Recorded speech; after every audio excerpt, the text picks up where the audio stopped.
For this video, I will show you how to edit your chart accounts in QuickBooks.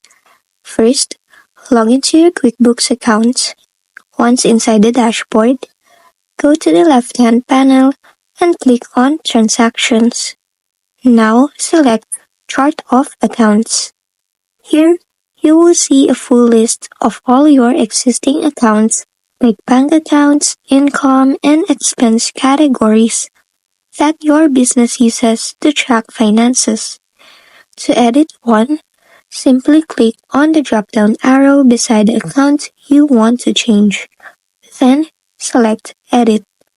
Now, you'll see editable fields such as account name, account type, detail type, description, and more.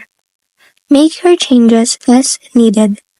Then, go to the bottom and click Save to apply the updates. And that's it. Your chart of accounts is now edited. If this video helped you, don't forget to like, subscribe, and hit the bell icon for more tutorials.